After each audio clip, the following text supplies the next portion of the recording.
வாழ்க வளமுடன். இன்றைக்கி ட்ரிக்னாமெட்ரியில் பேசிக் ஃபார்முலாவில் பார்ட் 3 பார்க்க போகிறோம்.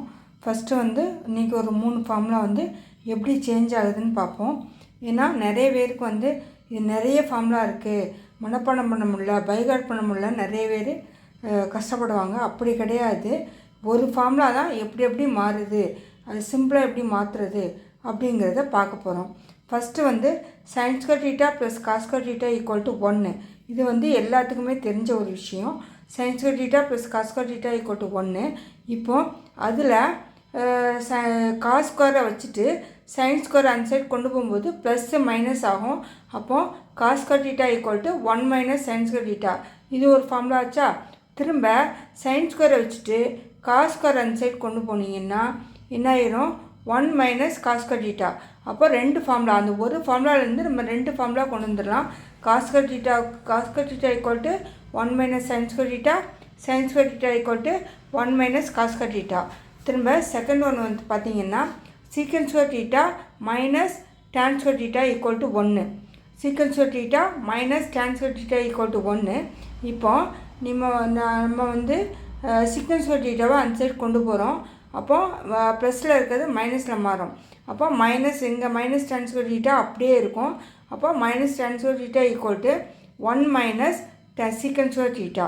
இப்போ இந்த ஈக்குவேஷனை ஃபுல்லாகவுமே நம்ம என்ன பண்ணுறோம், -1 டிவைட் பண்ணும்போது இந்த -tan square theta +tan square thetaவாக மாறிடும்.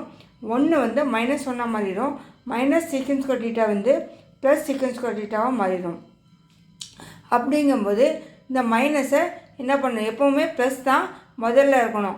அப்படிங்கும்போது ப்ளஸ்ஸு எங்கேனாலும் இடம் மாறலாம்.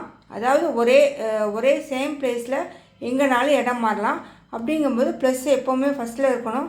இப்போ மைனஸை செகண்ட் ஒன் கொண்டு வந்தோம்னா tan square theta = secant square theta -1.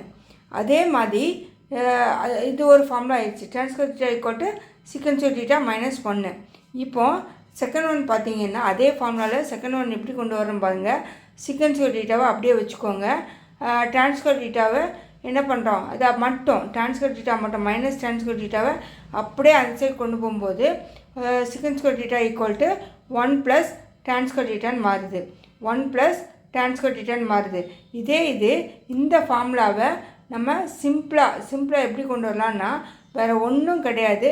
tan square thetaவை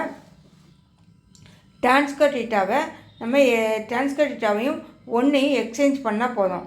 அதாவது 1 +1 ஈக்குவல்ட்டுக்கு இந்த சைடு வரும்போது -1 ஆகும்.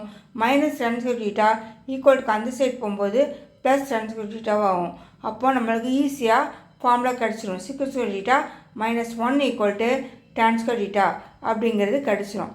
அடுத்து நம்ம பார்க்க போகிறது மூணாவது formula cosecant square theta - cot square theta = 1. இதையும் அதே மாதிரி தான் எக்ஸ்சேஞ்ச் பண்ண போகிறோம். 1 ஈக்குவல்ட்டுக்கு இந்த சைடு கொண்டு வந்தால் -1ன்னு ஆயிரும். -cot square thetaவை இந்த சைடு கொண்டு போனால் +cot square thetaன்னு ஆயிரும். அதுக்கப்புறம் செகண்ட் ஒன் எப்படி கொண்டு வரோம்னா, வேறு ஒன்றும் கிடையாது. -cot square theta மட்டும் இந்த சைடு கொண்டு போனால் cosecant square theta = 1 + cot square theta. அவ்வளோதான். இதுதான் நம்ம ட்ரிக்னாமெட்ரியோட பார்ட் 3 பேசிஸ் ஃபார்முலா. உங்களுக்கு வேறு ஃபார்முலா வேணுன்னா நம்மளோட சேனலை ஃபாலோ பண்ணுங்கள். நன்றி.